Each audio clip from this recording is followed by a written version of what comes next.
Bonjour les élèves! Alors nous revoici ensemble pour une deuxième capsule en français. Alors le sujet aujourd'hui est le prédicat. Alors le prédicat, c'est un mot savant en grammaire, dans les règles de grammaire en français. Et c'est un mot que tu connais un peu, mais en fait, c'est un mot qu'on n'entend pas souvent. Donc, ça te dit peut-être quelque chose parce qu'on l'a déjà vu cette année. On a travaillé un petit peu le prédicat. Donc, on va commencer par la révision de ce qu'on avait déjà vu et on va aller un petit peu plus loin.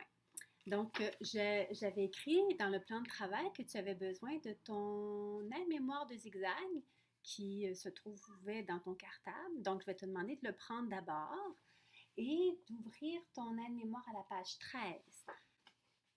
Alors, à la page 13, on parle de la phrase.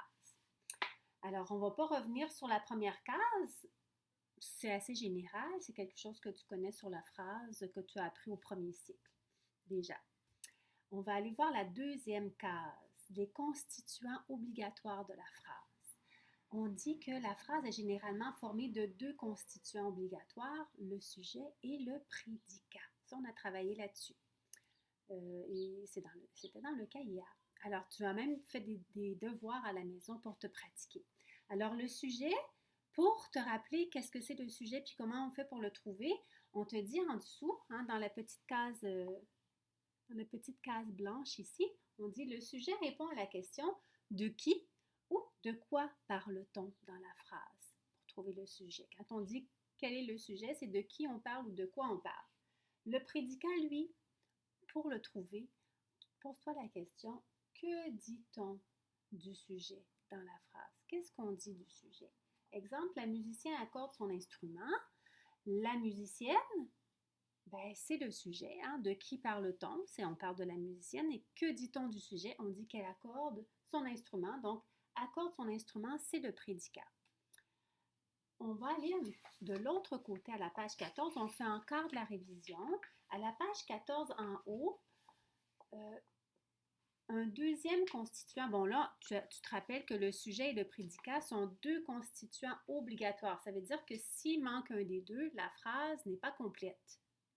Généralement, on s'accorde pour dire qu'il y a des phrases courtes comme des phrases exclamatives, exemple au secours, qui est une phrase complète, mais ce n'est pas une structure de phrase qu'on voit souvent.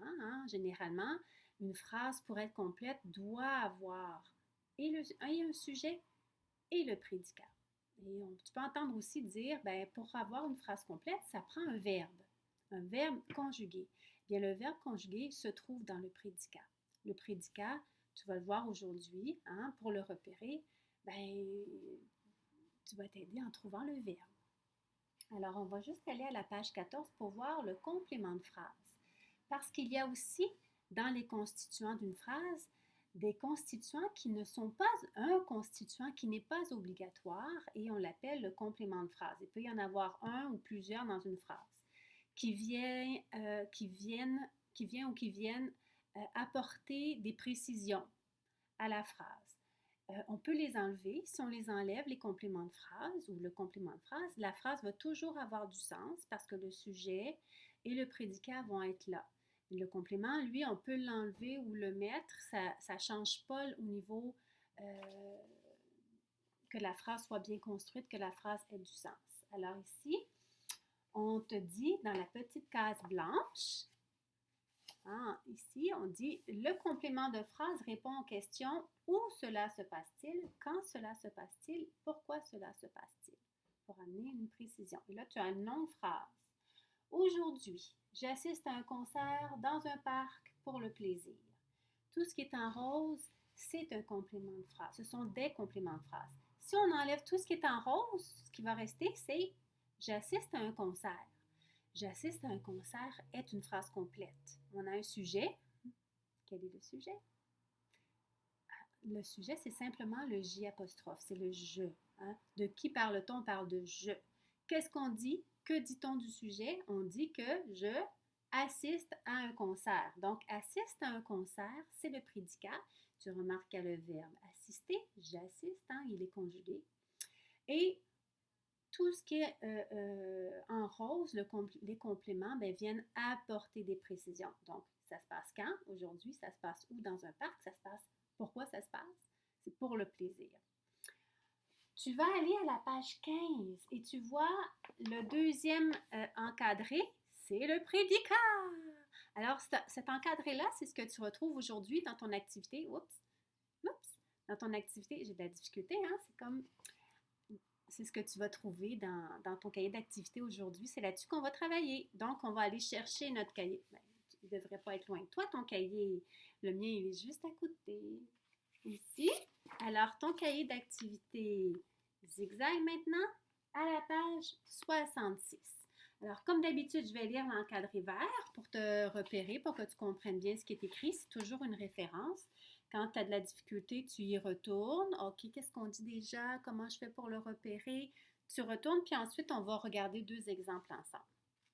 Des exemples, des phrases dans les activités, dans les exercices qui peuvent créer quelques petits problèmes pour toi. Donc, on va les regarder ensemble. Alors, le prédicat, page 66. Mets tes yeux sur les mots. Je vais les lire et regarde en même temps. Là, je me demande si le volume, je vais le monter, peut-être que c'était trop bas. Hein? Okay. Alors, le prédicat indique généralement ce qu'on dit du sujet. Il est souvent placé après le sujet. Alors, si tu trouves le sujet, si tu sais de qui ou de quoi on parle, ben, qu'est-ce qu'on dit du sujet? C'est le prédicat. Par contre, il va falloir différencier après, ben, savoir est-ce qu'on a un complément de phrase dans la phrase ou que le prédicat. C'est là aussi qu'il faut différencier le prédicat et le complément de phrase. Donc, généralement, c'est assez facile de retrouver le sujet. Le prédicat, ça va, mais là, on est mélangé après quand on parle du complément de phrase. Alors, exemple ici, les ordinateurs rendent des tâches. Les ordinateurs, que dit-on du sujet? On dit qu'ils rendent les tâches plus faciles, donc rendre les tâches plus faciles est le prédicat. Deuxième petit point noir, il y a une croix à côté, ça veut dire que c'est important, note bien, enregistre bien. Le prédicat est toujours un groupe du verbe. On n'a pas parlé vraiment précisément du groupe du verbe. Alors, le groupe du verbe, un groupe qui contient un verbe. Et les mots qui sont dans le groupe, ben, si on les enlève, juste le verbe seul, ça perd du sens. Donc, ça vient compléter, comme le groupe du nom. Le groupe du nom, il y a le nom, le déterminant et l'adjectif qui se rapporte au nom. Les jolies fleurs, ben, dans joli, ça précise le mot fleur. Donc, le groupe du verbe, il y a des mots qui viennent se rattacher au verbe. Donc, le prédicat est toujours un groupe du verbe. Il contient un verbe conjugué. Donc, le prédicat contient le verbe conjugué, qui peut être suivi d'un ou de plusieurs mots. Exemple, des caméras surveillent la maison.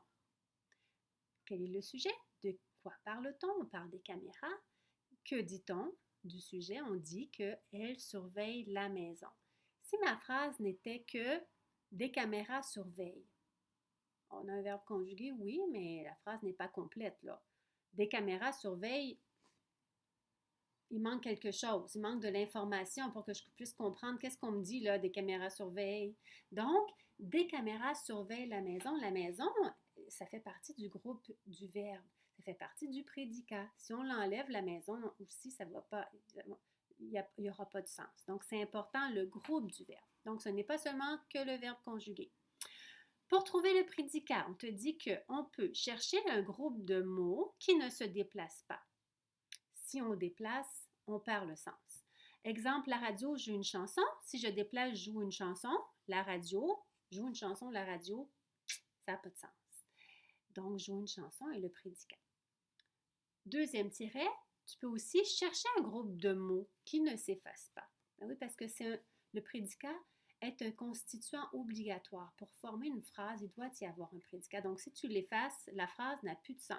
Exemple, Zia écoute la radio le matin. Et là, tu vois là, en jaune, il y a seulement écoute la radio. Le matin n'est pas en jaune. Pourquoi? Parce que le matin, c'est un complément de phrase.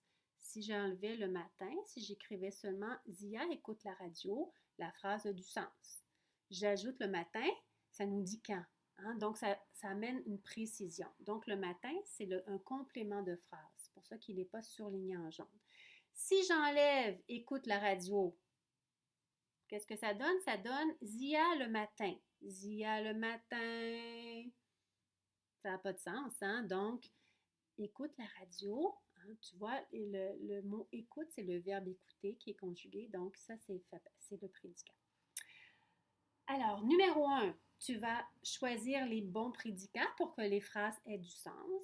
N'oublie pas la dernière phrase en bas, lettre B, on te demande d'entourer le verbe conjugué dans chaque prédicat que tu as écrit. Donc, tu en choisis un, tu l'écris, tu encercles le verbe conjugué. À la page 67, c'est un petit peu difficile à comprendre, c'est pour ça que je vais prendre le temps de l'expliquer. Dans chaque phrase, souligne le prédicat parmi les groupes de mots séparés par une barre oblique. Donc, à chaque lettre, là, c'est une phrase complète qui est séparée par des barres obliques en partie de phrase. Okay? Donc, on a un exemple ici. Les gens auront un réfrigérateur haute technologie dans la maison de demain. Donc, cette phrase-ci, elle est séparée en 3 parties par 2 barres obliques. Quel est le sujet? Les gens. Que dit-on du sujet? On dit qu'ils auront un réfrigérateur haute technologie. Et le reste de la phrase, dans la maison de demain, c'est le complément de phrase. Ça vient compléter. La petite fille à droite qui a une petite bulle qui est carrée, là, en jaune, elle dit « Le prédicat contient un verbe conjugué. Il répond à la question « Que dit-on du sujet dans la phrase? » Hein? Bon, on l'a déjà dit. Je vais porter ton attention sur la lettre C du numéro 2. En quelques secondes, je l'ai mis ici, en quelques secondes, l'ordinateur du réfrigérateur passera une commande par l'Internet. Il y a 3 parties. Ça veut dire qu'il y a probablement le sujet, le prédicat et un complément de phrase. Alors là, tu dois trouver le prédicat. En quelques secondes, l'ordinateur du réfrigérateur passera une commande par l'Internet. J'ai oublié mon point. Quel est le sujet? Le sujet, de qui ou de quoi parle-t-on? On parle de l'ordinateur du réfrigérateur. C'est ça le sujet. On parle de l'ordinateur du réfrigérateur. Et qu'est-ce qu'on dit du sujet? On dit qu'il passera une commande par l'Internet. Ça ici, c'est le prédicat. En quelques secondes, ça précise. Si je l'enlève, la phrase va avoir du sens. Hein? L'ordinateur du réfrigérateur passera une commande par l'Internet. La phrase a du sens. La phrase, elle se tient. Si j'ajoute en quelques secondes, oh, OK, en quelques secondes, on vient préciser. C'est le complément de phrase. OK? Dernière phrase que je donne en exemple, lettre C. Encore une fois, la phrase est séparée en 3 parties. Pour les repas, l'écran proposera des recettes. Donc, s'il y a 3 parties, là, c'est parce qu'il doit y avoir un sujet, un prédicat. Évidemment, il n'y a pas de prédicat dans la phrase, là, ici. Ben, à moins qu'une... En fait, oui, il pourrait y en avoir 2. Hein? S'il y a 2 sujets dans une phrase, il y a 2 prédicats, mais c'est une longue phrase. Donc, on préfère en fait des phrases qui ne sont pas trop longues pour qu'elles soient bien structurées. Donc, un sujet, un prédicat, et on complète avec un complément de phrase. Donc, ici, on se demande quel est le sujet. On parle de qui ou on parle de quoi? On parle de l'écran. Pour les repas, l'écran proposera des recettes. On parle de l'écran. Que dit-on de l'écran? On dit qu'il proposera des recettes. Pour les repas, ça vient préciser que c'est pour les repas. Hein? Si j'enlève pour les repas, je lis « L'écran proposera des recettes ». C'est de l'information et l'information a du sens. L'écran proposera des recettes. On amène une précision pour les repas. OK? Ça peut être pour les collations. Alors, j'aurais souligné « proposera des recettes », c'est le prédicat. Voilà, c'est la fin de cette capsule. J'espère que c'est assez clair pour toi, que tu vas pouvoir t'exercer. Prends ta règle, fais des belles lignes, termine avec l'écriture express pour te pratiquer. Parce qu'après, quand tu toi-même composes et pour retrouver toi-même le sujet et le prédicat, ben c'est une autre chose, c'est un beau travail à faire. Donc, ne fais pas des phrases trop longues, fais des phrases complètes, repère le sujet, ça va t'aider à repérer le prédicat. Alors, voilà, bon travail et à